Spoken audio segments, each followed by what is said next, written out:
All right, your phone calls are coming up for former Minnesota Governor Jesse Ventura. We were just speaking about 1984 and the Running Man.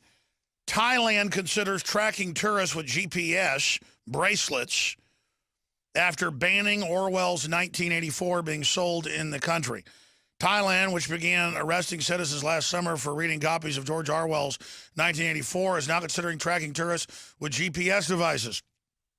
Thailand's tourism and sports minister, I won't try to pronounce this name, Kabakarn Watanagavakarl, said the government is working with hotels and resorts to assign ID wristbands, including serial numbers of tourists, for future plans, including GPS tracking. Yes, see, first it comes out with the bracelet, and then they train you for it.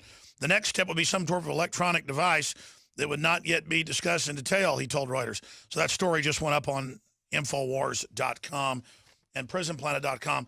Before we get into some of the other issues, Jesse, and where you think the world's going, and the attempts to censor the internet that I was just mentioning before the break, your court case. You know, I follow the news, and there's still just a steady demonization campaign, kind of like when you were in Minnesota. They said you got pulled over by the cops at the airport starting fights, and you were in Minnesota when that happened and came on the show and said, I'm in Minnesota, not true. Fox News reported that first. Then they said right when you drove into Mexico that you'd been running around saying you were glad Navy SEALs were dead and had been beaten up. Of course, none of that was true, now proven in court. And then now I tune in. I mean, I just see stuff. Jesse Ventura's glad SEALs are dead. Jesse Ventura attacks widow when her insurance paid for it. I mean, what were you supposed to do? I mean, it's News Corp, and I'm not even attacking News Corp. I don't have a dog in the fight, but you're my friend. That's not true. News Corp published the book, and so they never tell people that. They just sit there. They really have it out for you. Why do you think that is? Well, you know, they won't have me on either to allow me to defend myself. I cannot go on Fox News. We've tried on multiple occasions. They won't. Yet they trash me continually. Well, I'm a danger to them, and it's also because they have a major conflict of interest. News Corp owns both HarperCollins and Fox News. So if I win a lawsuit against HarperCollins, that's money out of Fox News's pocket, you know, up the corporate ladder. So they're being dishonest with the public and not telling them that they have a major conflict of interest and that they are with the HarperCollins book that, I might add, made $40 million off that book. Now, they paid the estate. Now let's go to the estate for a moment. I've been accused of going after the widow and her children. Well, it's not true. You cannot find one legal document that says I went after Taya Kyle, the widow. I sued Chris Kyle. Chris Kyle tragically died. Well, then it's standard procedure. The lawsuit shifts from the person to the person's estate. Taya Kyle, the wife, came in and became the executor of this estate by choice. She knew the lawsuit was there. She knew it was pending, and she chose to become part of it because the executor to an estate can be a lawyer, it can be an uncle, it can be anybody. The state approves it. She wanted it. She chose to do it. So she became the executor of the estate and entered into the lawsuit. Now, everything on her end was covered by insurance. She didn't have to pay for the big table of lawyers. She wasn't even involved in settlement talks. The last settlement talk, they wanted to leave her in Texas. She didn't even have to come up to be part of it from their side. And so, but yet the media continues to portray me like who's the little guy on CNN who said, have I no shame, Anderson Cooper, and all this. And Fox News continues to say, well, witnesses showed da-da-da. None of these people were ever in the courtroom, Alex. So when they refer to... No, they just got fake witnesses that they pulled out of their you-know-what, and it's... Exactly. When they talk about any evidence in this case, they're making it up because they were not in the courtroom. I was there. I agree. They lost the case. They lost the case, and I tune in, and they act like you lost. Well, and they make it look like somehow the jury was wrong and that how could the jury get it wrong? The jury was not wrong. The evidence was so overwhelming that he never hit me. We never had a confrontation, and the whole thing was fabricated. Well, it's ridiculous. You're not going to go in a Navy SEAL bar where you're friends with the owner for a commencement and then say you're glad seals are dead, and obviously get in a big fight. I mean, it's just, and plus I know you. You're all about not getting in confrontations and all about being nice in public. It's just pure, absolute crap. Yeah, and it came out that way. But again, Fox News, even to this day, continues to make it look like I'm guilty. And as I said, it never happened. The jury heard the evidence. And then they get on me because they awarded me $1.84 million. Well, most of that's going to go to my attorneys, and I didn't ask for that. That's what the jury awarded me. Listen. That is the jury, what they did. Governor Bill O'Reilly, we played the clip, I'm not going to play it again, had a thing about cyber stalking women on the internet and sex crimes, and cut to a clip of my face yelling and had my face turn red and said, we've got to ban the hate. And my lawyer said, no, clearly that's an attempt to defame you. You could win it, but it would cost millions and take years. Well, just like you've had to do. MSNBC said the Boston bombers were influenced by me to blow stuff up with no evidence. So the question is, why are they doing dirty tricks on you? Dirty tricks on me. They've been doing it to Rand Paul as well, having Democrats dress up like Klan members and show up at his events. Luckily, we caught them.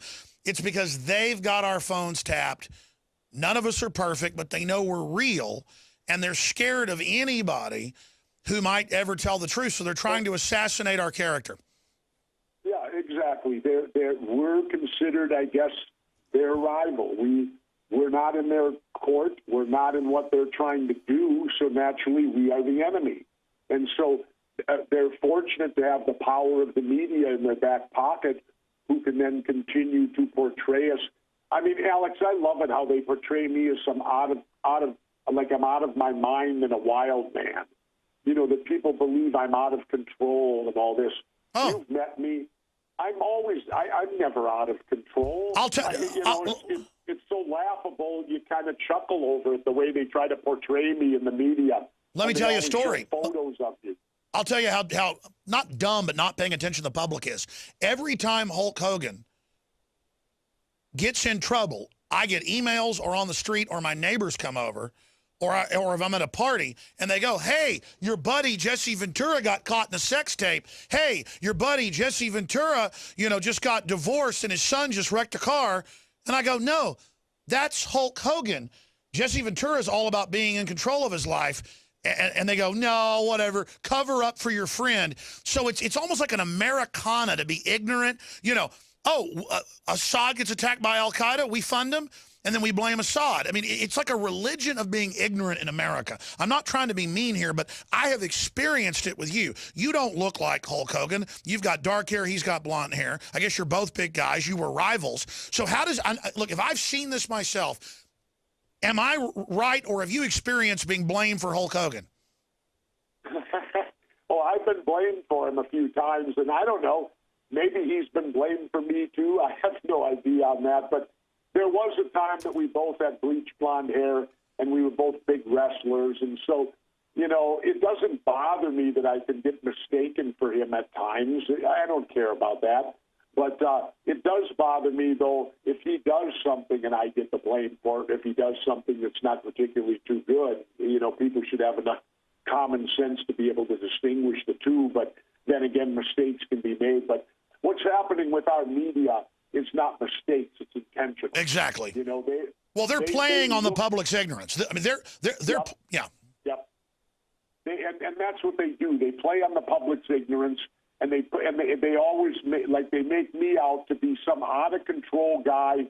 And now, because I did an entertainment show called Conspiracy Theory, allegedly I have no credibility, and he's one of those conspiracy nuts. Well, people need to also remember, 9 out of 10 times when the government gives you their story, it is likewise a conspiracy theory. It's only a theory what they're telling you, because it's never backed up with any hard evidence. They just tell you their side of the story. But yet, and I love, too, Alex, how today they've morphed the word truth into being bad. If you're called a truther today, something's wrong with you, you're out of control, you're a crazy person. So by the opposite thought, you mean liar is now good? I don't get this. Truth used to stand for something. And they've morphed it today into truth being bad. Well, So I don't think it's working. Like that, we have to overcome. I don't think it's working. Congress has a 7% approval rating. I want to go to calls, Governor, but first off, Sure. Go back to that question. In your gut, with your son, your daughter, your whole life, do you think humanity's going to make it and survive? I mean, we've got the West clearly in the wrong trying to start a war with Russia. And I'm not even defending Putin. It's just clear he's starting to fight, in my view. I don't think. I think all of it's planned, and it's all a big scare tactic, like what L. Fletcher Prouty said at the end of World War II, how all wars would now be fought in third world nations, and they would be fought to where the military would have no direct objective to achieve where they could claim victory. And every war has been that, so I tend to believe what Colonel Prouty said because the proof's in the pudding. It's what's happened. And I think all these wars are done on purpose as really a distraction, and again, to fulfill an economy that is war-based. They have to keep us at war now. We have to keep making these planes. We have to keep making these implements of war. So until we change our culture, this is what we're going to get. Now, can we change our culture? Certainly. But it starts with electing the right people, and electing Democrats and Republicans ain't going to get it done. So until we break the stranglehold of the two parties on our government, there's no hope for us. I agree with you, but in your gut, where do you see this country going? I don't know. The new millennium kids give me hope because they're not watching television. The average viewer of Fox News is 72 or 73, which means they're going to be dying shortly. So that could be the end of Fox News when all the people that watch them are dead from old age. So I think, Alex, with the new millennials, if they'll not fall victim like we did in the 60s, the war ended in Vietnam, and we became part of the cultural system then. We didn't stay separate from it. I'm hoping that the new millennials will learn from this, that they will break away from the status quo and, for lack of a better term, continue to do their own thing, because their wars have been ongoing the whole time. So it doesn't compare directly to Vietnam. And they're smart kids. They got the internet, and the internet right now is uncontrollable, but rest assured the government will do their best to control it. Well, they can't compete with us. I mean, CNN's collapsing. They're all collapsing. We're exploding. Ron Paul's got his own channel, reaching millions. I mean, it's really an exciting time. And I would encourage all the viewers and listeners, go out and do your own thing as well. Also support our local AM and FM affiliates, because that's a precious way to reach people. Let's go ahead and talk. Let's take some calls, Gov. Let's talk to Tim in Florida. You're on the air. Oh, I just want to say real quick, Jesse, the Body Ventura, you've always been a big fan, and real quick, you know, every time they've ever showed a video of them Islamic beheading anybody, they never wore any masks, and there wasn't ever no break. So the ones that my argument is they stopped in the middle, and then they never showed the bodies. That's a good question. I mean, we know they put out fake stuff before. How can you believe any of it? Well, another thing to remember, too, people, that's what they do over there. The Saudi Arabian government has beheaded people. That's what they do. See, I oppose all capital punishment.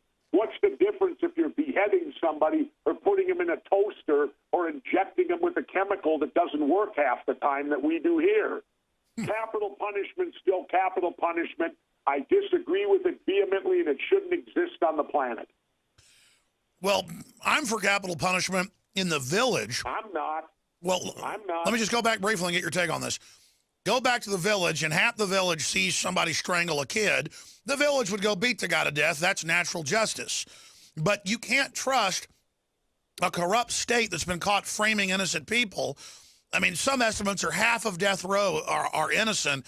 So you can't trust a system like that to mete out the death penalty, whether it's North Korea or the United States. What do you say to that? Well, my belief is this, Alex. We may differ a little. Here I am, the atheist who doesn't believe in the death penalty. Imagine that. But for all the religious people, thou shalt not kill. There's no asterisk there. It doesn't say, well, except in the case of a murder, you can put him to death. Somebody has to pull that switch. And I've had shows where I said, who's more powerful, God or the government? Well, clearly the government's more powerful because the government can kill and there's no repercussions from God. Sure. So, my position is killing is wrong, and so is killing for punishment. That is wrong, too. Sure. We shouldn't be doing it because somebody has to physically carry out the killing.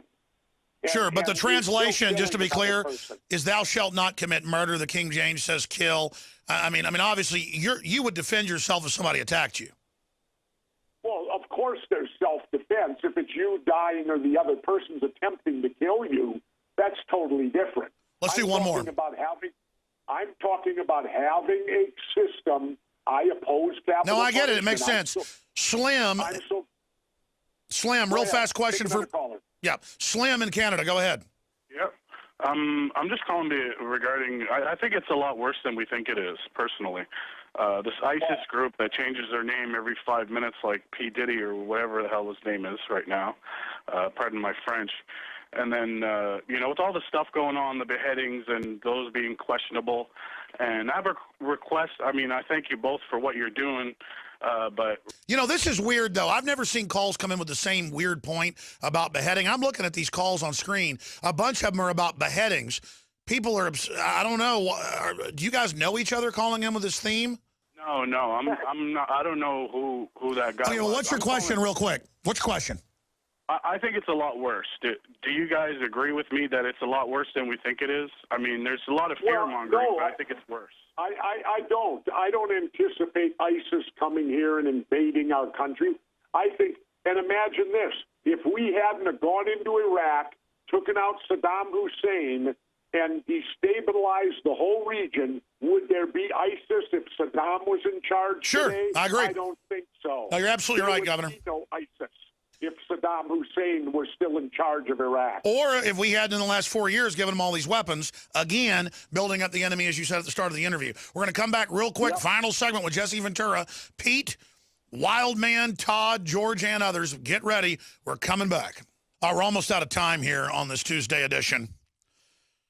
Again, I'm not trying to be rude to the callers. I just want to get a lot of you in here. So ask your question or make your comment. We're going to go to Pete in Indiana. Pete, you're on the air with Jesse Ventura.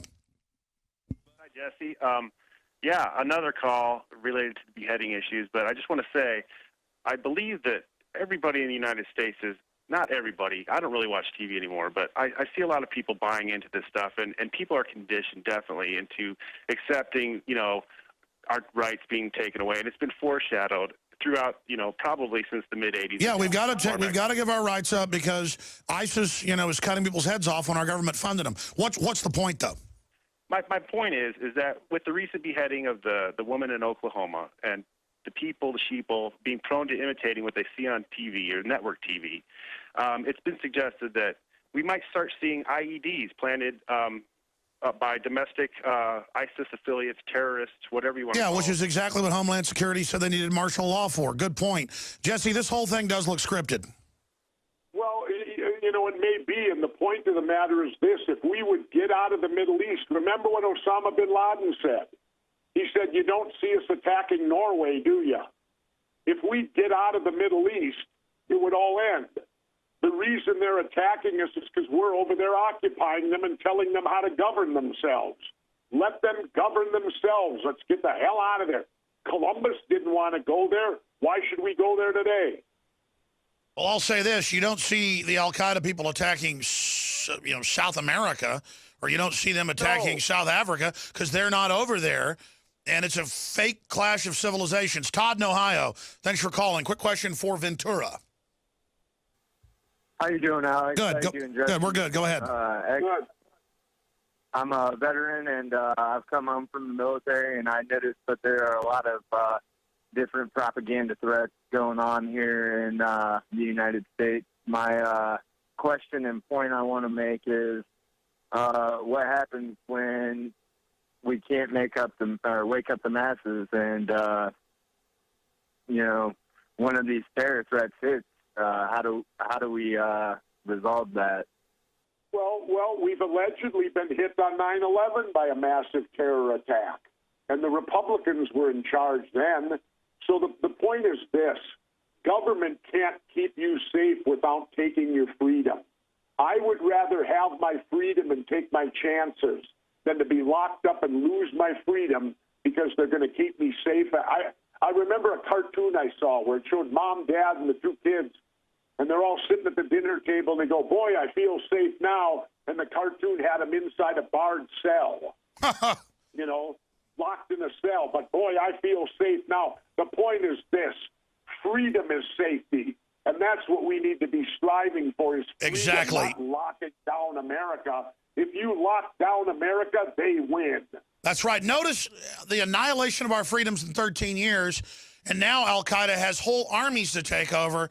Obviously, it doesn't keep us safe. It's being used to take over. That's why our government's arming al-Qaeda. This is how you conquer America. Thank you, Todd. I'm sorry the other callers.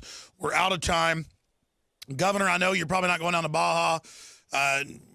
Usually go, I guess, in September or October. Well, you never know, Alex. I want to go down there to help, even more than my show. I'd like to go down there and give physical help if I can, because they need the help down there, just like we needed it in New Orleans when Katrina hit. Nobody's covering it here in America, and we have our brothers and sisters down there in big trouble in the Baja. Well, I'll tell you what. Use our help. You've been on the show before via Skype down there, so if you're down there in a week or a month and want to give us a report here, we'd love to help off the grid as well, get some coverage to what's happening down there, Governor. Okay, we'll do that, Alex. Thank you, and we'll look forward. I'll talk to you again before I leave. You bet. Say hi to your wife and everybody else, and have a great week coming up, Jesse. You too. Bye, Alex. All right, there goes Jesse. And again, folks, he's just a real guy, and that's why they hate him and want to destroy him. All right, folks, tonight, 7 o'clock Central, InfoWars Nightly News, and back tomorrow. That's it. Great job, crew, and great job to our affiliates. Great job, Ron Paul. Great job, Ed Group. Great job, InfoWars. Now you can watch The Alex Jones Show live as it happens at Infowars.com/show. You'll find links to all of our content there and a free 15-day trial for Prison Planet TV. More than 60 movies and documentaries all in one place at Infowars.com/show.